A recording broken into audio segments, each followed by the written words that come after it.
Hi, everyone, and welcome to In Media, an MAB podcast. I'm Sheri Jones, and this is the show where we take a deep dive into the personalities behind the media that we all consume, the influence that they carry, and the responsibility that they hold. And it is my pleasure today to introduce our guest, Sheri Jones, a long-time anchor here in Lansing, where we're recording in our MAB studios. But you've got so much more than that going on right now. Impact Michigan is your new show on WKAR. Obviously, it's been about a year since you left WLNS. I hate to use the word retired because it feels like you're probably working more now than maybe you did then. You're right. But welcome. Yes. It's so great to have you. Oh, thank you. Thank you. I love this. Just keep doing what you're doing. It's so neat to get an inside look at the people that make up, the Michigan Association of Broadcasters, who we are in the community and all the different arenas. So I've really enjoyed watching. Well, thank you. I mean, it's unique for us, obviously, to represent broadcasters from all across the state, radio, television. It's really the people who are telling the story of Michigan, and you did it so well for so long. I mean, you're still continuing to do it. But Sheri, you spent, almost 4 decades at WLNS. I know. Your entire career. Yes. I look back and I think, how was it really 37 years of my life? But you know what? When you love what you do and you're continuing to make an impact, that's just what you continue to do. And I miss the daily grind of being on television and the breaking news. I miss that a lot. But being able to partner with WKAR on Impact Michigan and really do more initiative, deeper looks at things. We did the homeless or the housing crisis. We talked about that. We also talked about mental health and how it revolves around cell phone use. And the next one is going to be education. So, and then democracy coming up for the election. So there's 4 shows a year right now, once a quarter. And I really like that, having experts that can take a deeper look into issues and different perspectives instead of like a minute 30 that you have to do something. You got to dump. We got to get out. Oh, definitely. Why is it the breaking news that you said you miss? Yeah, I'm an adrenaline junkie. I like that. You got to go. And you might be listening and learning, and they're talking in your ear, and you're repeating things, and people are handing you scripts, and you're in, and you're fact checking during like a soundbite to make sure that it's right, and then you're going to go, or you have to listen to a speech, and you're taking notes, and then you have to recap. No one's doing that but you. You are the one that's responsible for taking all the notes, especially during COVID when we had those breaking situations and they're updating numbers and situations. And then it comes back to you. And then you said, now as we just heard, and you give a recap and then you go. So there is that performance, that cutting edge. And I've covered, the Gulf War was my very first breaking news. I was in the newsroom super late, and the ticker went off. When they used to, the AP went tick, tick, tick, tick, tick, and it went ring, ring. And I'm like, it's 1:00 in the morning. What is happening, right? And that's when we flew our first sorties over. Yeah. And I said, we have to break in. Yeah. And you went on. Mm-hmm. Yeah. Yeah. And I just cut to network at that time, Okay. But yeah. But we had to make people aware. Was that the first time you realized, oh, I like this? Or did you know beforehand that breaking news feeling you would get? I think based on the things that I liked in my life, what I like to do, like plays and writing and current events, and I liked that. I knew that about my personality, that you call it performance pressure, right? You have to perform. It's kind of when you're in the tee box and you have to swing the club and make a good drive when people are standing around looking at you, and you have to focus in. So it's kind of that same thing where I do enjoy that. So I've kind of always known that about my person, because there's some people that's not their personality, right? And they try and then we coach them, right? And we make them and help them feel comfortable. But it's something that you can also grow into. Was there ever a moment, and I can relate to that performance pressure? I live on it, right? Right. But was there a moment throughout your career where you had pressure that almost broke you. Oh, or yeah. Maybe you thought it broke you. Mm-hmm. Do you remember anything specific? Sure. I was at WCUZ, radio in Grand Rapids, because I graduated from Michigan State and I didn't start in TV right away. It was that summer, my dad said, why don't you just go to the radio station? Why don't you just walk in the door? And I'm like, oh, Dad. He's like, no, really. So I did. I walked in with my resume, and I had done radio at the time at Michigan State. It was called WLFT. We were AM. We were AM before it switched to FM, right? So I was on the AM radio station. So John Bry was the news director, and I went and cut a demo, and he hired me. Mm-hmm. And get this, Casey, I did news. Dan Dickerson did sports. Wow. Is that wild or what? And so I can remember we had a breaking news situation in the news department. And I went over here and I typed it up really fast and I got it all set, but it was in another room. And my heart was pounding so badly. By the time I got to the microphone, I could not catch my breath. I don't know if you've ever experienced that, but your breath is like right in your throat and you're so shallow breathing and you're trying to talk. And I thought, I think I'm going to pass out. And so I didn't, and I got through it. But afterwards, my body was definitely experiencing that kind of intense adrenaline, trauma, everything. So I learned, okay, I have to breathe from my diaphragm all the time and I can't put myself in that position. You're smart. Just talk about what you just heard. Don't feel like you have to. And so a lot of times when our reporters are on the scene and they memorize all these things, I just say, you're going to get stuck. You're going to get stuck on a word and then you're going to go blank. So what I want you to do is I want you to look around and what do you see? What do you see? Tell me what you see. There are fire trucks on the scene. I can see there's a burning house. I see an ambulance coming up right now. I know that they're actually taking water to the second story, so there's intense flame. So I want them to experience and tell me what you're seeing instead of saying, I arrived on the scene at 5:15 a.m. and the trucks were here in the fire. You know what I mean? So that's how I teach. Yeah. Yeah. I think that's so important, right? It's just you're there. Yes. You are the conveyor of what's happening. And that's your role. That's your job.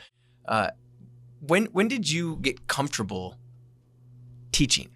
Because I imagine there's a transition. Even when you're named the main anchor, I don't know if there was ever, any of the imposter syndrome that crept in or anything like that. But when did you get comfortable teaching? That's a great question. No one's asked me that question before. And I think it was a natural fit that I did because if I saw someone struggling, I would just help them. I would just naturally, and one of my reporters she talks about it to this day, she was on a train derailment and she smiled during the live shot. I think she was excited. I think it was a live shot. I did the same thing. I was so thrilled that I nailed this live shot. I did mine on a homicide scene because I was like, I nailed it. I was perfect. The interview, the time, everything. It was a performance. And she did it at a train derailment situation. And I brought her back in because someone brought me in. And I said, you need to look back at your tape and see that you smiled during that. And she's like, I did. And I said, yes, I know you were proud of your performance because the same thing happened to me. And so just check yourself, and it was a learning moment for her. So based on my experiences, because I want people to succeed. I want them to learn and grow and succeed and go on to the next thing. So that has always been in my, I think a lot of people who get into television, and it's probably not everybody, but there's a performative aspect to it, right? Mm-hmm. And when you're new to it and you nail it, you feel good about it, whether you're on a homicide scene or a train derailment. Right. At what moment in your career did you recognize, wow, the stories that I'm telling, the breaking news scenes that I'm on, these are people's lives. That it's not about me. It's about this community. Was there a moment where that clicked for you or something happened where it was like, this is bigger than what I thought I was doing? Yes, I was a young reporter. Again, I wanted the crime beat. That was my beat. I wanted that beat. It had never been done by a woman. It was always a man's job. So I wanted that, and I worked very hard to get that. So when Mike Cosner left to go to New York, I said, this is my beat. Well, there was a homicide down in Eaton County. I'm just going to say that. And they're like, Jones, go. Okay. A woman killed by her husband. And I literally walked up to the door. Hi, I'm Sheri Jones from TV6. I'd like to talk to someone that's here and talk about what happened. And I'm probably 23 years old, right? And I was unwelcome. Mm-hmm. I was unwelcome. I was just doing my job, so it wasn't necessarily bigger than me, but I was just doing my job. And so then I went back to the car and I just sat there. I cried. Mm-hmm. I literally cried like, I don't want to do this job if I'm going to make people feel like that. That's not how I've ever made people feel. So how am I going to do this? Because I knew I could not go back without a story, right? I had to go back, and you always try to talk to the victim's family. That's the most important thing. So honestly, Casey, I just sat there. I prayed. I'm like, okay, how do I do this right? So I told my photographer, because my photographer came right up to the door with me. So I told him to stay in the car, and I went back.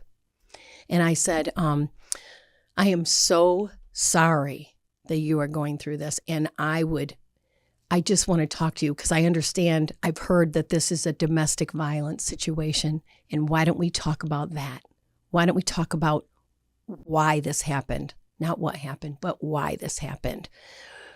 And they let me in the door and they started talking about domestic violence. Then I covered the whole case.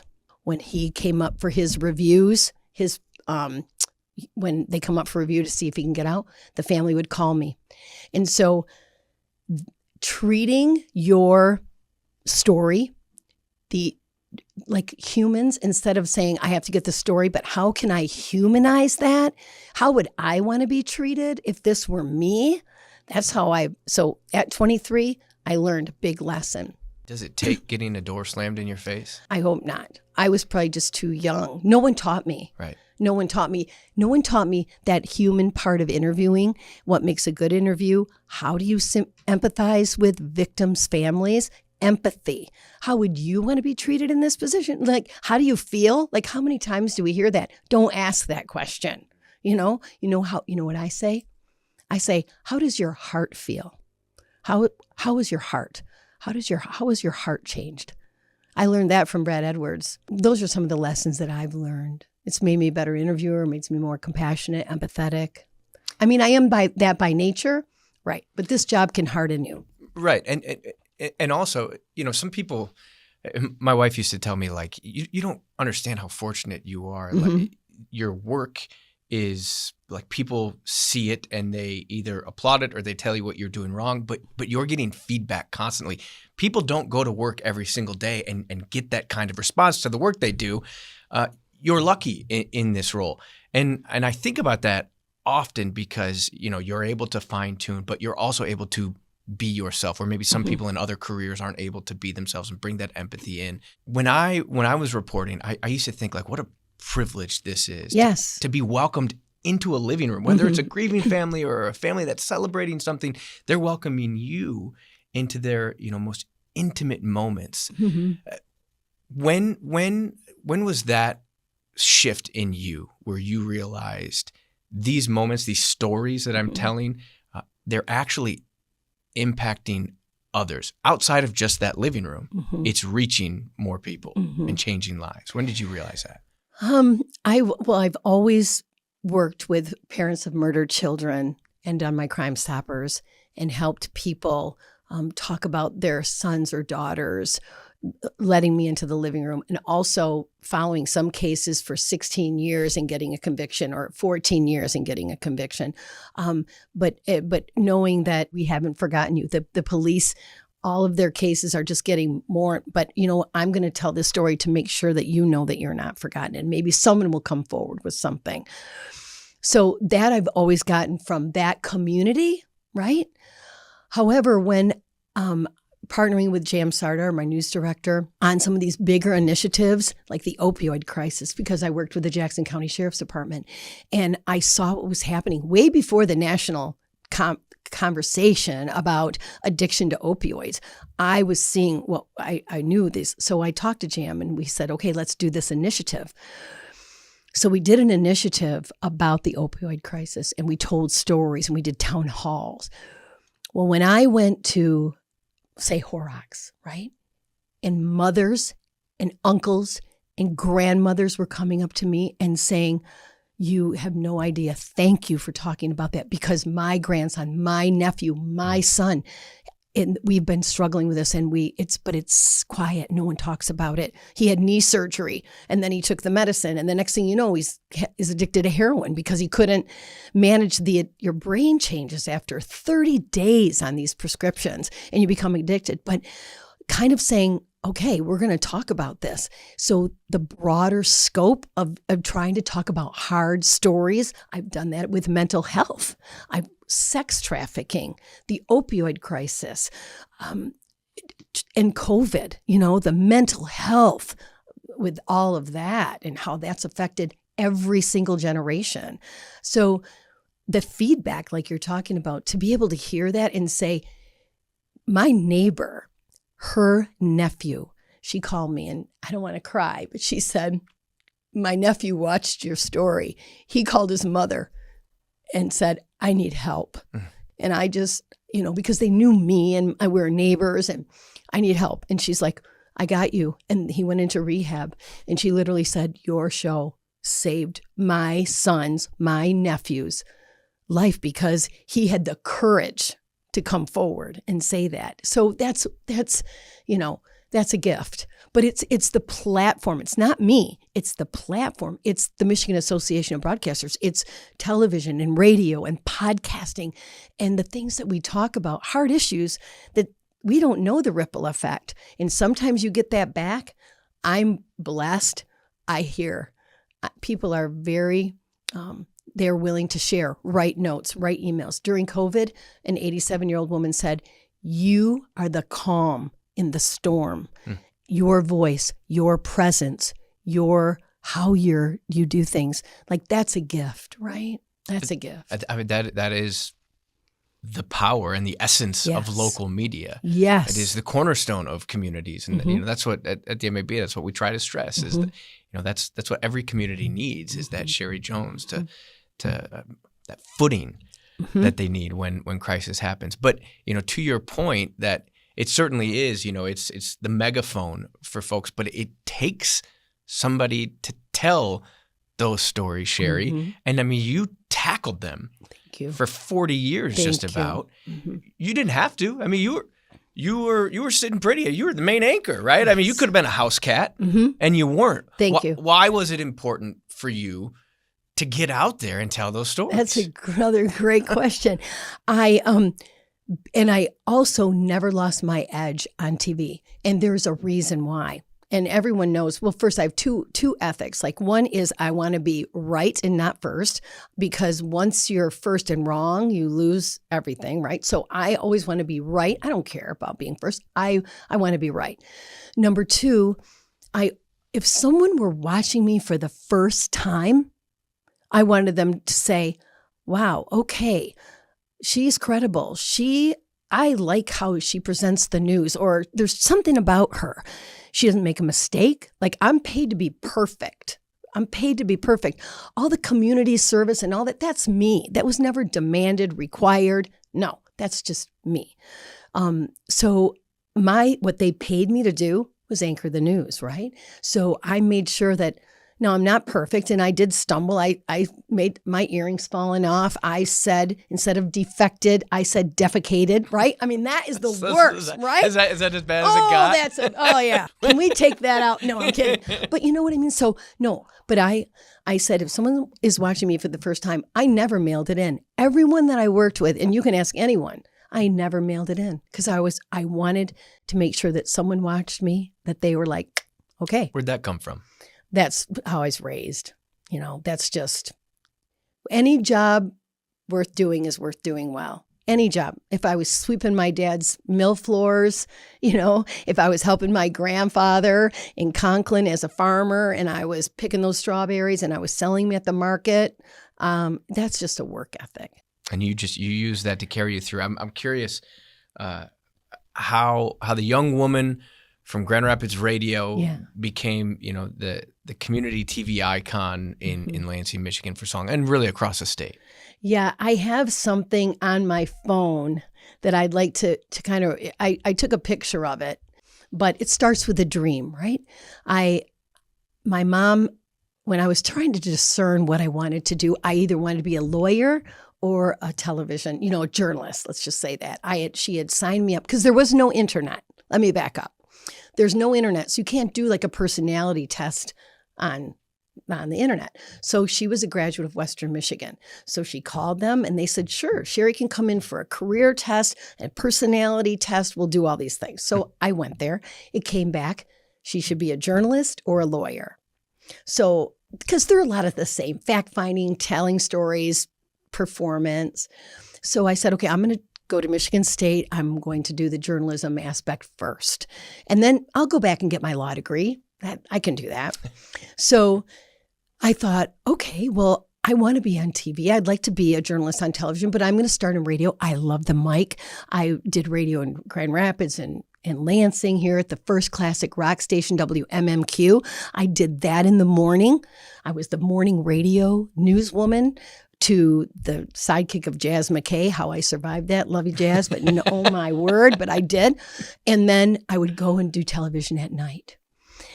And I did work those two jobs. I slept 3 or 4 hours in between those jobs for a year, right? And then I was offered a full-time position.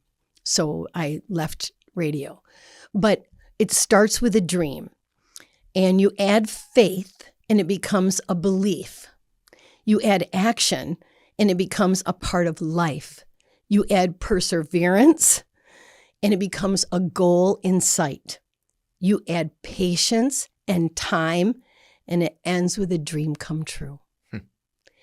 And really, that's what it is. It's being consistent. It's having perseverance.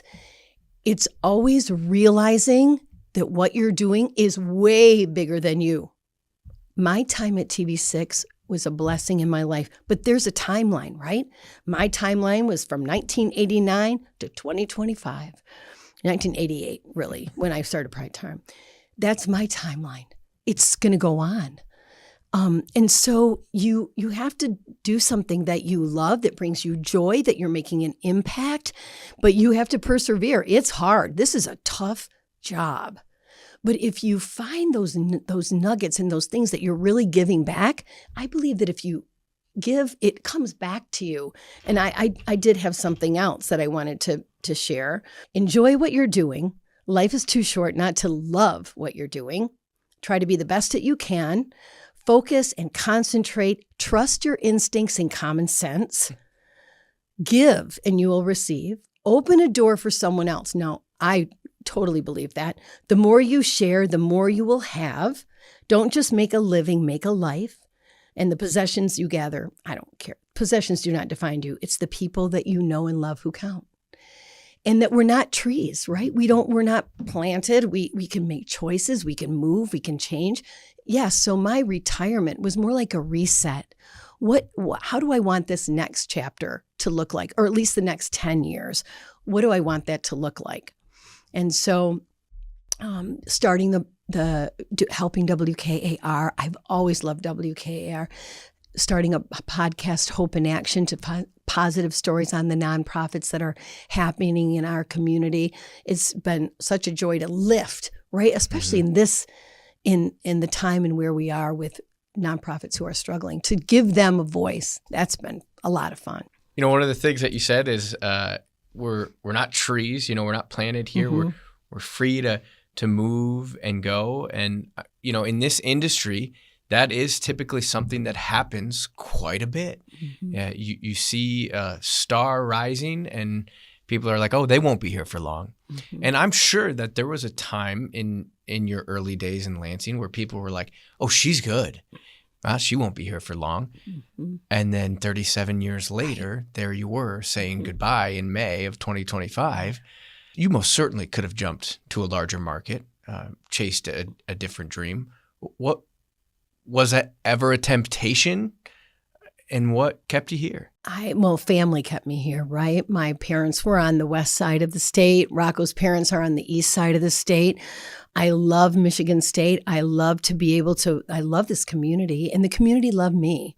It was a beautiful, back and forth. They accepted me, and the more I did out in the community, and they got to see the real Sheri Jones as opposed to a very stoic, responsible journalist. 'Cause someone said to me, "Oh my gosh, you smile and you laugh." I'm like, well, yeah, but I can't on TV, maybe at a little crosstalk with sports or weather, but that's like 15 seconds. So you kind of think you know who I am.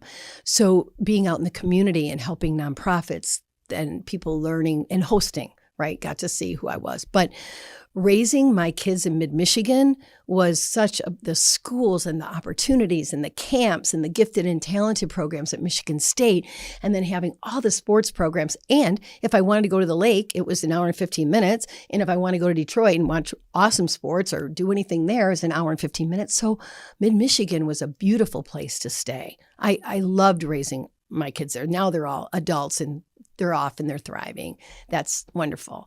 So that part of my job, right, is done. I'm a guider now. I'm a guider. I'm still a parent, but I guide more. So staying here and being in this community, and that what I just read you about your possessions don't define you. Yes, I could have gone on. I could have made lots and lots of money. It's never been about money for me. I went to school with a young man his name was Drew Soicher. Drew did sports. I did news when we were at TV and when we were at Michigan State. Drew, he's been top anchor in Seattle and Dallas and Orlando and New York. I mean, I might not be getting all the cities, but trust me, 5 years. We were out in Arizona when Michigan State played Arizona football. Drew and Eric were there. And I'm like, they're like, Sheri, I'm like, oh my gosh, I haven't seen you guys in like 30 years, right? And I'm like, Drew, oh my gosh, what a career. You've made millions. You've had all these big city experiences. And he looked at me. He goes, nope, you did it right. You have a community. You have a legacy. You have Angel House. You have these nonprofits. You did it right. And I was really taken aback because I looked at his glamorous big city life, right? And he's like, no, you have roots. You have something to call home. It was very eye-opening for me. Does that quiet some of the voices in the back of your head? Mm-hmm. Because yes, if I really want to say, okay, boys, kids, let's go. We're going to Chicago or we're going to here. But I've always been a small town girl. I've never forgotten where I've come from. I love going home. I'm rooted in that work ethic and small town and I've never made myself bigger than anything it's always been about everyone else. I hope people feel that way about me. I mean, I truly believe that. Yeah, what do you think what do you think when you came on their television every night or came into their living rooms? What do you hope that they felt when your face or your voice showed up? I like calm and like, okay, I'm going to listen because I trust her. I'm going to listen because she's credible. I'm going to listen. I like the warmth and energy that she puts out, that she's warm and inviting and caring, and that every story has a little bit of a different. If I'm talking about this story, I'm going to have this tone. If I'm talking about this story and just inviting people in. Siobhan Klepfer, who just left, last few months ago, she had this way, I think better than me, of really inviting people in, the way that she commanded. Because we are, as news anchors, we're talking to an inanimate object, right? We're trying to connect with a camera. But I always say, tell your mom, tell your sister, pretend like you're talking like that so that you connect with a human on the other side. And she just had such a great way of doing that. So it's really humanizing that experience. How would you, so that not every story sounds the same and everything, Yeah. Yeah. We've talked a little bit about how moments in your career changed you as a journalist. Is there a story or a moment in your time as a journalist that changed you as a person? Wow. I would say that I've cried a lot at my desk because I wanted to never lose the feeling of hurting for other people, right? Because you can become, like, I never wanted to be callous. I think I'm the same person as I've always been. I didn't want to lose that sensitivity. I also realized that I was raised in a very idyllic situation. My parents sheltered me from a lot of things. And so when I was going out with, after the news, I would anchor the news, and I would go out with the team, the squad that would go out and raid houses, and we would go into these homes, and I would do stories about finding crack and guns and money and everything, and that was my deal, right? And at the time, and this will get around to the answer to your question because I'm thinking about it now, how to answer this. At the time, the Supreme Court said, no problem, go. You can go in. Cops are in. You can go in. So they would let me in, like guys up against the wall, guns on the floor, drugs, the whole thing. And one time we went in, and Paul Tezewitz, who was the head of the START team at that time, he came out and said, you can't come in. You're not seeing this. And I said, oh, Paul, I'm tough. I can see this. He's like, really? I don't want you to see this. And I'm like, I'm coming in. And there was a baby in a playpen. And he took his flashlight and he shined the flashlight into the baby's eyes, and they didn't dilate. And he said, that baby is on drugs. That baby is drugged to be in that playpen. And of course, and I was probably 20, it was before kids, so I was 24.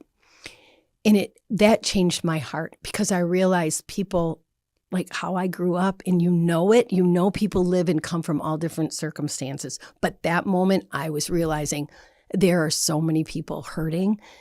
And when I said, someday, whatever, I'm going to make a difference. I am going to help these little babies that are in this situation, because when they're coming out of the house and their parents are going to jail, sometimes they go home with caseworkers, or if there's not a grandma around, and that led me to partner with Child and Family Charities and build Angel House, which is still in existence, and all the other people that help raise all that money, the DART Foundation and Congressman, like all these people came together. But it was laid on my heart in that moment that sometime, and it took 20 years, but yeah. So I think changing my heart to make me realize, wow, I'm blessed how I was raised.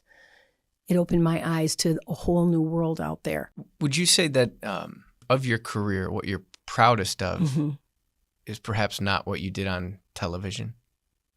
It's helping families. It's giving. It's having an open heart that you can look around and see what's happening, and to help lift other people in any way, shape, or form. Nonprofits, in the community, and using the platform to help open people's eyes, understand, wow, I didn't know that, or wow, that changes me hearing that. But there has to be a trust factor to get people to open their hearts, which I say crack open their hearts and talk to you. But that is making sure that you are open and vulnerable when you go in and you listen. I always say you can have your questions, but you have to listen. And when you hear something, then go that direction. Yeah. The work that is done at the local level with broadcasters has not changed, but the industry and the world around us certainly has, from 1988 till today. Where have you seen some of the biggest changes? Where is it still the same? And what is your hope for this industry in the future? I have seen a lot of changes in social media, where it's the court of public opinion, where people just say things, where we have to literally fact check 3 times before we put anything on the news. Again, that's I want to be right and not first. That's where that comes from. And I've had situations where they're like, go, go on TV, cut, no, we are going to wait. And it's paid off, right? So social media and Twitter, that has changed us, because sometimes stories will be out there and then we have to fact check them before we can go on the air. So that has changed. But I'm going to be giving a talk soon as to young journalists in high school about being fearless and about making sure that you can ask the hard question, be ready for the follow-up, but you have to ask the hard question. That's our job, holding people accountable. And we've gotten away from that, this the culture in which not giving credibility to the media and what we do and being fact checkers, that's our job, holding people accountable. We've always done that. So you have to be able to ask that hard question. Is there a hardest question you've ever asked? One that sticks out? Oh, yes, for sure. Luanna K. Simon, who we have a huge mutual respect for. I was going to the ribbon cutting on the new biomedical center right during the Nassar thing. We didn't know that it was Larry Nassar at the time. We knew there was a physician. And Luanna, I went and interviewed Dr. Kontag. It was amazing. I got to go through this whole biomedical thing, and she was coming to the ribbon cutting, and we're sitting there. And I'm sitting here, she's sitting there. I can see it. We're at this high top table. We have 3 cameras, and I'm like, we're going through this thing, and she's brilliant, right? So she's talking all about it. And I said to her, Luanna, I have to ask you a question, a very difficult question, because I wouldn't be a good journalist if I didn't. And I said, I'm asking you if you know the name of the doctor that is causing all this controversy. And she said, yes, I do.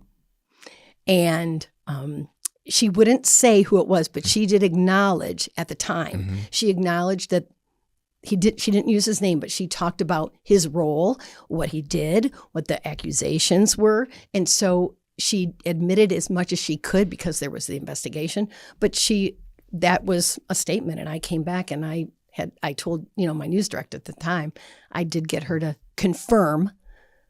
That's what we were looking for, just confirmation, And then I asked her, because sometimes you have to, the way you frame questions, you're not really I can say it, and they just have to confirm it. So I did that. Yeah. And then we were able to go. But that was because we had a working relationship. But if I didn't ask that hard question, then I'm not doing my job. Which is what? Getting the answers for the community. Yes. Yeah. Right. And that's what it boils down to, right? Does. Serving the community. Absolutely. Which you've done so well. Thank you. I think it's a job worth doing, mm-hmm. and it's worth doing well, and you've done it well. So, thank you so much. We appreciate you coming in and being in media. Yay. So let's give you the microphone for one final word. If there's something that you want to share, the mic is yours. Thank you. So I love this opportunity to kind of do a look back on my career and some of the pivotal moments that you helped me bring to light and and it's nice to hear my philosophy back, because I'm excited to announce that in the fall, I am going to be a professor of practice in the School of Journalism at Michigan State University. Wow. Yes. That is incredible. Thank you. And so all these teaching things and these mentoring things, which I've done my whole career, goes back to smiling. It goes back to looking around and just bringing us in. It goes to connection. It goes to how do we interview? How do we present? And one of my former professors back in March said, we have an opening and we'd like you to apply. And I said, really, you think? And she's like, just apply. I'm like, all right. And so I applied and then had a Zoom interview. And then I made the next cut, and then I was down to the finals, and I had to come in for a whole day, 7:30 a.m. to 7:30 p.m. And I got out of that interview, and I was like, I had dinner with 2 other. I was out of that interview, and I said, you know what, Sheri? You just put an education lens to what you've been doing for 37 years. I presented an hour on how is AI going to affect your job, ethics. How will you teach the next generation? What would a class look like? And I got done and I thought, you know what? I was proud of myself. I said, whatever happens is in God's hands. I am proud of myself. You just did something. Wow. And it took about 2 months. And right before I left for Greece, I got an email. Congratulations. And I literally laid on the ground and said, thank you, God. This is answered prayer. And and now in the fall, all this is going to come with me to the college that I graduated from. I am so excited. And I'm still going to do the podcast, and I'm still going to be working with WKAR because that's together. I'm over the moon. Wow. How lucky and fortunate are those students that'll come into the classroom and they'll understand that you have to walk to that door with empathy to get the story. And that's something that you weren't taught in the classroom that now you can teach in the classroom. That's a full circle moment, Sheri. Thank you. Congratulations. Thank you. It's exciting. Thank you so much. Looking forward to seeing the talent that comes out of that classroom and what they do, the work that they do. Hopefully it will be as impactful as the work you've done in this Lansing community, the lives that you've changed. Thank you so much for coming into In Media. She's Sheri Jones. I'm Casey Jones. I love it. Not related, but we do like each other's last names. This is In Media.